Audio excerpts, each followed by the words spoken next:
को डालोगे तो आपका जो रिएक्शन है वो इस साइड पर आएगा, BiOCl बनेगा। लेकिन अगर आप लोग HCl को डालोगे तो रिएक्शन आप लोग का बैकवर्ड में आएगा। बैकवर्ड NMDK 2024 का आज टेस्ट हुआ और मैं आपको अभी टाइम ज़ाय के बगैर इसका जो टेस्ट है इसके सोल्यूशन की तरफ जा रहे हैं और हम केमिस्ट्री का जो पार्ट है उसकी एक्सप्लेनेशन करेंगे। ये शुरू होते हैं एमसीक्यूज नंबर 69 से और पहले एमसीक्यूज ये कह रहे हैं कि number of mole in an element is directly proportional to. अब यहाँ पर पहला ऑप्शन है mass of an element, molar mass of an element, empirical formula और साथ में क्या है, साथ में फार्मूला मास। तो देखो ये तो सिंपल मोल्स की डिफिनेशन से आए हुए है। Number of moles is equal to mass in gram divided by molar mass. तो number of moles is directly proportional to what, mass of an element. इसका जो ऑप्शन होगा that is option number 1। Second MCQs की तरफ जा रहे हैं जिसमें हमें ये कह रहे हैं कि the type and relative amount of each isotopes in element can be found, R spectroscopy, UV visible, NMR या मास स्पेक्ट्रोस्कोपी। देखो आर स्पेक्ट्रोस्कोपी तो आपके कोर्स में ही नहीं, रामन स्पेक्ट्रोस्कोपी, यूवी विजिबल से हम डिग्री ऑफ अनसैचुरेशन वगैरह डिस्कस करते हैं, एनएमआर से हम टाइप ऑफ प्रोटॉन डिस्कस करते हैं, जबकि मास स्पेक्ट्रोमीट्री जो है इससे हम क्या करते हैं, relative abundance and types of isotopes को डिस्कस करते हैं। तो एमसीक्यूज नंबर 70 का जो करेक्ट ऑप्शन होगा दैट इज मास स्पेक्ट्रोस्कोपी और ऑप्शन नंबर सी। नेक्स्ट की तरफ जाते हैं जिसमें मैं ये कह रहा है कि the atomic masses of an element depend on atomic number, number of electron, number of isotopes in their relative abundance या नन ऑफ द अबव।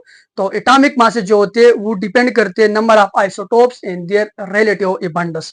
तो इसका जो करेक्ट ऑप्शन होगा एमसीक्यूज नंबर 71 का दैट विल बी बी, क्योंकि atomic mass हमेशा के लिए फ्रैक्शन के अंदर होते हैं, वो हम आइसोटोप्स की रिलेटिव अबंडेंस और साथ में नंबर ऑफ आइसोटोप्स से निकालते हैं। अब कह रहे हैं कि no individual atom in the sample of 1 mole of neon has the mass of 20.18 AMU because overall. Option number 1 में ये कह रहे हैं कि overall mass of an isobar, दूसरा ये कह रहे हैं it is the molar mass of neon, तीसरा ये कह रहे हैं इट इज फ्रैक्शनल मास, चौथा ये कह रहे हैं कि average atomic mass of neon. हाँ, तो जो एवरेज एटॉमिक मास ऑफ होता है ना, वो हम क्या करते हैं, जितने भी आइसोटोप्स है इनके जो रिलेटिव अबंडेंस होते हैं और उसके नंबर के ऊपर डिवाइड कर लेते हैं, एवरेज निकालते हैं और हमेशा के लिए जो एटॉमिक मास आप लोगों के पास आते हैं वो फ्रैक्शन के अंदर होते हैं। किसके अंदर होते हैं, फ्रैक्शन के अंदर होते हैं। तो it is the average atomic mass of neon. तो एमसीक्यूज नंबर 72 में option number D, average atomic mass of neon. 73 number MCQs ये कह रहे हैं कि the P orbital has 2 lobes, 4 lobe, 3 lobes या 5 लोब्स। तो आप लोग अगर इसको देखते हो 73 में, तो इसका ऑप्शन क्या है, इसका ऑप्शन विल बी ए। अब पी ऑर्बिटल को देखोगे तो पी ऑर्बिटल के 2 लोब्स होते हैं, देखो ये वाले लोब्स और ये वाले लोब्स। एमसीक्यूज नंबर 74 में ये कह रहे हैं कि विच of the following electronic configuration is correct for carbon. आप लोग अगर कार्बन को देखते हो तो कार्बन के एटॉमिक नंबर 6 होते हैं, इसकी इलेक्ट्रॉनिक कन्फिगरेशन 1s2, 2s2 और साथ में 2p2 होती है। तो ये है इलेक्ट्रॉनिक कन्फिगरेशन ऑफ कार्बन। तो इसमें जो करेक्ट ऑप्शन होगा 74 नंबर एमसीक्यूज में that will be what, that will be option number C है या बी, आप लोग देख लो। लेकिन इलेक्ट्रॉनिक कन्फिगरेशन ये 1s2, 2s2 और साथ में 2p2। ठीक, एमसीक्यूज नंबर 75 की तरफ जाते हैं जिसमें मैं ये कह रहे हैं कि inter molecular forces between molecule of ideal gas. तो आइडियल गैस के मॉलिक्यूल के अंदर कोई भी फोर्स ऑफ अट्रैक्शन नहीं होती। इसका ऑप्शन स्ट्रांग, वीक, मॉडरेट या एब्सेंट। तो there is no force of attraction among the molecule of ideal gas. तो option number D will be correct. मैं स्पीड से इसलिए जा रहा हूं कि आपको टाइम जाया ना हो। अब एमसीक्यूज नंबर 76 में आप लोगों से ये कह रहा है कि the correct ideal gas equation, ideal gas equation जो होती है वो ये वाली है, PV is equal to NRT. Simple MCQs है, तो ये आइडियल गैस इक्वेशन है। एमसीक्यूज नंबर 77 में ये कह रहा है कि the real gas show deviation from ideal behaviour. तो रियल गैस आइडियल बिहेवियर से कब डिविएशन शो करते हैं, जब आप लोग का प्रेशर हाई हो और टेम्परेचर लो हो, इस वक्त ये आइडियल बिहेवियर से डेविएट करते हैं। एमसीक्यूज नंबर 78 में ये कह रहे हैं कि in order to boil water at 110 degree centigrade external pressure should be 200 to 760 tar, 665 to 670 tar, 760 to 1200 tar या 660 to 700 tar। देखो जब आप लोगों ने एक्सटर्नल प्रेशर को ज्यादा करोगे तो बॉइलिंग पॉइंट ऑटोमेटिकली ज्यादा हो जाएगा। अब नॉर्मल कंडीशन के ऊपर वाटर का जो बॉइलिंग पॉइंट होता है वो 100 डिग्री सेंटीग्रेड होता है 760 टार के ऊपर। अब आप लोगों ने बॉइलिंग पॉइंट को ज्यादा कर लिया, 110 कर लिया, तो प्रेशर शुड बी इंक्रीज, तो it will be greater than in the range of 760 to 1200। तो यहाँ पर ऑप्शन नंबर 78 में जो ऑप्शन करेक्ट होगा that will be option number B. इन चीजों को देखने आप लोगों ने, यहाँ पर ए बी नीचे लिखा हुआ है, मैंने पहले एमसीक्यूज में सी कर लिया, तो इस चीजों को आप लोगों ने देखने, मास स्पेक्ट्रोस्कोपी है। इसी तरह जाते हैं नेक्स्ट एमसीक्यूज की तरफ, जिसमें हम ये कह रहे हैं कि which are the following do not have tendency to form hydrogen bonding. इनमें से कौन सा हाइड्रोजन बॉन्डिंग नहीं बनाएगा? पहले अमोनिया, अमोनिया के अंदर हाइड्रोजन बॉन्डिंग होती है, NH3 है। इसी तरह इथाइल अल्कोहल के अंदर भी हाइड्रोजन बॉन्डिंग होती है, दैट इज C2H5OH है, वहां पर भी। इसी तरह कार्बोक्सिलिक एसिड में भी CH3COOH, वहां पर भी OH है। लेकिन अगर आप लोग हाइड्रोकार्बन को देखोगे, ऑप्शन नंबर डी को देखोगे, तो इसके अंदर कोई भी हाइड्रोजन बॉन्डिंग नहीं होती है। एमसीक्यूज नंबर 80 की तरफ जाते हैं, जिसमें हम ये कह रहे हैं कि boiling point of liquid is temperature. Boiling point liquid का वो टेम्परेचर है जिसमें क्या होते हैं, जिसमें vapour pressure equal to atmospheric pressure, vapour pressure atmospheric pressure के बराबर हो जाता है। Option number C will be correct option. इसी तरह इसके जो बाकी ऑप्शन है वो ये है ना, surface tension is greater than atmospheric pressure, viscosity is less than atmospheric pressure, viscosity equal to atmospheric pressure, ये नहीं है, vapour pressure equal to atmospheric pressure. स्कूज नंबर 81 में ये कह रहे हैं कि whenever crystalline solid are broken they do so along definite plane known as। जब आप लोग क्रिस्टलाइन सॉलिड को किसी स्पेशल प्लेन से कट करते हो तो वो दो इक्वल हाफ के अंदर डिवाइड हो जाते हैं, और इसी को हम बोलते हैं क्लीवेज प्लेन। तो यहाँ पर जो करेक्ट ऑप्शन होगा that will be option number 1। स्कूज नंबर 82 की तरफ जाते हैं, जिसमें ये कह रहे हैं कि one of the following is not an example of amorphous solid, plastic, glucose, rubber, glass. तो one of the following is not example of, इनमें से कौन से अमॉर्फस सॉलिड नहीं है? नहीं है। प्लास्टिक अमॉर्फस है, ग्लास भी अमॉर्फस है, रबर भी अमॉर्फस है, जबकि ग्लूकोज को अगर आप लोग देखोगे वो अमॉर्फस नहीं है, वो एक क्रिस्टलाइन सॉलिड है। ठीक, नेक्स्ट एमसीक्यूज की तरफ जाते हैं, जिसमें मैं ये कह रहा है कि in graphite the carbon atom are arrange in which of the following structure, rhombic, hexagonal, tetragonal, trigonal. तो अगर आप लोग ग्रेफाइट के स्ट्रक्चर को देखोगे उसके अंदर कार्बन की अरेंजमेंट जो होती है दे आर हेक्सागोनल। तो यहाँ पर जो करेक्ट ऑप्शन होगा option number B.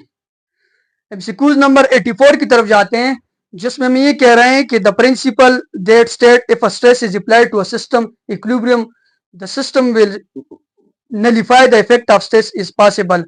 Haber process, Boyle law, Charles law, Le Chatelier principle आपको ये कहते हैं कि whenever a system in equilibrium and you change the different condition like temperature, pressure, then it will nullify this effect and again attain their equilibrium। तो 84 के अंदर जो correct option होगा, 84 के अंदर जो करेक्ट ऑप्शन होगा that is option number 2, Le Chatelier principle. MCQs number 85 की तरफ जाते हैं, जिसमें हम ये कह रहे हैं कि identify the correct option require for maximum yield of ammonia by Haber process. अब हेबर प्रोसेस से जब आप लोग अमोनिया बनाते हो तो N2 3H2 it will give you 2NH3। अब यहाँ पर अगर आप लोग टेम्परेचर को देखोगे, टेम्परेचर को अगर आप लोग देखोगे तो temperature should be in the range of 450 to 500 या 400 टू 500। और दूसरी जो बात है, यहाँ पर अगर आप लोग प्रेशर अप्लाई करोगे सिस्टम उधर जाएगा जहां पर मोल्स कम हो, तो प्रेशर अप्लाई करने से इधर आएगा। अब ये है एक्सोथर्मिक रिएक्शन, लेकिन ये ली शार्टलियर प्रिंसिपल के अगेंस्ट है, ये कम टेम्परेचर के ऊपर नहीं होते, इसके लिए आप लोगों ने हाई टेम्परेचर देने हैं। तो अमोनिया की सिंथेसिस में दो काम, pressure should B high and second one high pressure low temperature continuation removal of ammonia नहीं। इसी तरह high pressure low temperature continuation removal of ammonia, high pressure high temperature and continuation removal of ammonia। तो high pressure high temperature, temperature वैसे यहाँ पर क्या है, यहाँ पर जो है ली शार्टलियर के अगेंस्ट है, एक्सोथर्मिक रिएक्शन है, लेकिन यहाँ ये जो नाइट्रोजन के बांड को तोड़ने के लिए आप लोगों ने टेम्परेचर ज्यादा रखना है, और साथ में इस अमोनिया को हटाओगे तो सिंथेसिस ज्यादा होगी। इसको हटाना, रिमूवल, प्रेशर हाई और टेम्परेचर भी हाई हो जाए।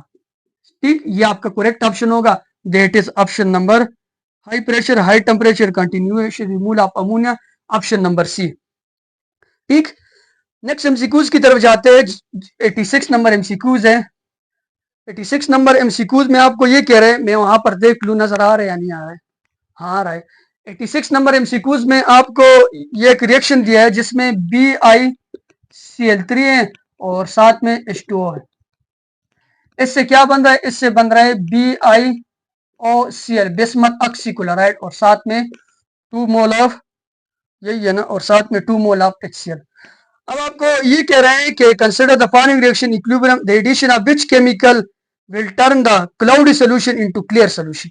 अब यहाँ पर ये जो सॉल्यूशन होता है बिस्मथ ट्राइक्लोराइड, ये क्लियर होता है और ये जो है ना, ये आप लोग के पास क्या होता है? ये वाइट प्रिसिपिटेट होता है यानी क्लाउडी होते हैं। अब अगर आप लोग इसके अंदर वाटर को डालोगे तो आपका जो रिएक्शन है वो इस साइड पर आएगा, BiOCl बनेगा। लेकिन अगर आप लोग HCl को डालोगे तो रिएक्शन आप लोग का बैकवर्ड में आएगा। बैकवर्ड आएगा तो क्लियर होगा, फॉरवर्ड जाएगा तो वाइट पीपीटी होगा या क्लाउडी होगा। और ये फॉरवर्ड किस वजह से जाएगा? वाटर की वजह से और इस वजह से। बैकवर्ड किस लिए आएगा? HCl की वजह से और BiCl की तरफ से। अब क्लाउडी सोल्यूशन क्लियर सोल्यूशन के अंदर कन्वर्ट होगा तो आप लोगों ने क्या किया हुआ है? आप लोगों ने HCl को यहाँ पर ज्यादा किया हुआ है, यही है ना। तो क्लियर ये है, वाटर डालोगे तो व्हाइट बनेगा, व्हाइट ये है, HCl डालोगे तो पीछे आएगा। अब यहाँ पर ये कह रहे हैं कि which chemical will turn the cloudy solution into clear solution. ये क्लाउडी और ये क्लियर है, तो यहाँ पर जो करेक्ट ऑप्शन होगा that will be option number D, HCl को जब आप लोग डालोगे। ठीक। नेक्स्ट में ये कह रहा है कि identify correct formula to calculate rate of change of rate of reaction. Rate of reaction is change in concentration of reaction over time. Time के साथ जब कंसंट्रेशन चेंज होता है इसको हम क्या बोलते हैं? रेट ऑफ रिएक्शन बोलते हैं। नेक्स्ट एमसीक्यूज में आपको ये 87 में क्या होगा? Change in concentration of substance divided by time taken for change. Change in concentration over time, option number 8 हो जाएगा। अब एमसीक्यूज नंबर 88 में आपको ये कह रहा है कि ए है और साथ में यहां पर बी है, बी है और इससे बन रहे जो भी बनेगा हम रेट जो है ना वो रिएक्टेंट के लिए लिखते हैं, प्रोडक्ट के नहीं लिखते। तो यहां पर ये कह रहे हैं कि which are the following represent correct rate equation. तो रेट इक्वेशन क्या हो जाएगा? रेट इक्वेशन आप लोग ऐसे लिखते हो, कंसंट्रेशन ऑफ रिएक्टेंट के और साथ में a into power raise to the power a और साथ में b into raise to the power b हो जाएगा। तो that will be option number B हो जाएगा, ऑप्शन नंबर बी यहाँ पर। नेक्स्ट में ये कह रहे हैं 89 में, if reaction rate does not change with concentration. अगर रिएक्शन का रेट कंसंट्रेशन के साथ चेंज ना हो, रिएक्शन का रेट कंसंट्रेशन के साथ चेंज ना हो तो ये कौन सा ऑर्डर होगा? अब अगर रिएक्शन का रेट कंसंट्रेशन के साथ चेंज ना हो तो that will B zero order reaction. Zero order reaction में ये कंसंट्रेशन के ऊपर डिपेंड नहीं करता है। क्वेश्चन नंबर 90 की तरफ जाते हैं जिसमें आपको ये कह रहे हैं which of the following is correct Arrhenius equation. तो आर्हीनेस इक्वेशन ये होता है k is equal to A E और minus E A divided by R T. It is representation of Arrhenius equation. तो ये आप लोग के पास आ जाए के E A minus E A divided by R T. तो ये जो भी ऑप्शन होगा मुझे नजर नहीं आ रहा है तो ये वाला करेक्ट ऑप्शन होगा आप लोग का, सही है। 91 नंबर एमसीक्यूज में ये कह रहा है 91 नंबर में कि endothermic reaction the heat content should be reactant in product is equal, product is more than reactant, reactant is more than product, या reactant in product are not change. तो endothermic reaction में क्या होता है? अगर आप लोग इंडोथर्मिक रिएक्शन का ग्राफ देखोगे तो ये रिएक्टेंट है और ये आप लोग का प्रोडक्ट है। तो प्रोडक्ट का जो हीट होता है वो रिएक्टेंट से क्या होता है? ज्यादा होता है। Heat of product is greater than the heat of reactant. Question number 92 में ये कह रहा है कि all of the following step are used to calculate latest energy in Born Haber cycle. कौन सा नहीं होगा? एटमाइजेशन द मेटल, बिल्कुल एटमाइजेशन पहले। दूसरा आयनाइजेशन द मेटल, हाँ फिर आयनाइज कर लेता हूँ। फिर क्या है? आयनाइज द नॉन मेटल, उसकी भी आयनाइजेशन होती है। लेकिन D ionise the non metal ये नहीं होता है। ऑप्शन नंबर सी यहाँ पर करेक्ट ऑप्शन है। एमसीक्यूज नंबर 93 की तरफ जाते हैं जिसमें ये कह रहे हैं कि the enthalpy change when 1 mole of water is form by the reactant of an acid with an alkali under standard condition. इसको हम बोलते हैं एंथैल्पी ऑफ न्यूट्रलाइजेशन, जिसमें 1 मोल ऑफ एसिड रिएक्ट करते हैं 1 मोल ऑफ बेस के साथ, या 1 mole of hydrogen from acid from 1 mole of hydroxide from in base to form 1 mole of water. तो इसको हम बोलते हैं enthalpy of neutralisation. Option number D will be your correct option. Next में ये कह रहे हैं कि the oxidation number of KMnO4 KMnO4 में अगर आप लोग देख लो KMnO4 तो यहाँ पर ऑक्सीडेशन नंबर पोटेशियम का 1 ऑक्सीजन का -8 है तो मैंगनीज का +7 हो जाएगा, मैंगनीज का +7 हो जाएगा। इसी तरह जाते नेक्स्ट एमसीक्यूज की तरफ जिसमें ये कह रहे हैं कि which of the following is irrelevant with respect to balancing of Redox equation by oxidation number method। Oxidation number method में कौन सा स्टेप इन्वॉल्व नहीं होता है? Split the reaction into 2 half reaction, identify the element undergo change in oxidation number बिल्कुल ये है, assign oxidation number ये भी है, नंबर ऑफ इलेक्ट्रॉन गेन और लॉस इसको भी बैलेंस किया जाता है, लेकिन ये आयन इलेक्ट्रॉन मेथड में होते हैं, रिएक्शन को स्प्लिट करना, रिएक्शन की स्प्लिटिंग की जरूरत नहीं होती ऑक्सीडेशन नंबर मेथड में। तो 95 में जो करेक्ट ऑप्शन होगा that will be option number A. अब चाहते हैं कि which of the following is not correct feature of electrolytic cell। Reduction occur at cathode, oxidation occur at anode बिल्कुल सही है, इलेक्ट्रोकेमिकल रिएक्शन टेक प्लेस बिल्कुल सही है, alternative current is concern to electrolyte नहीं, यहाँ पर अल्टरनेटिव करंट नहीं होते, यहाँ पर डायरेक्ट करंट होते हैं। तो 96 में जो करेक्ट ऑप्शन होगा that will be option number C. Next MCQs की तरफ जाते हैं जिसमें आपको कह रहे हैं कि which are the following has coordinate bond. NaCl में आयनिक बॉन्ड होते हैं, कैल्शियम ऑक्साइड में भी आयनिक बॉन्ड होते हैं, वाटर में कोवेलेंट बॉन्ड होते हैं, जबकि अमोनिया और BF3 के अंदर यहाँ पर कोऑर्डिनेट कोवेलेंट बॉन्ड होते हैं। लिवस एसिड बेस का कंसेप्ट यहाँ पर अप्लाई होता है। तो 97 में जो करेक्ट ऑप्शन होगा दैट विल बी व्हाट, 97 में correct option option number C NH3 और BF3। 98 नंबर एमसीक्यूज की तरफ जाते हैं which are the following is not feature of valence shell electron pair repulsion theory. तो it determine the shape of molecule बिल्कुल सही है, pair of electron repel each other बिल्कुल सही है, understanding the interaction of medical drug ये भी सही है, only lone pair participate in determining geometry of molecule.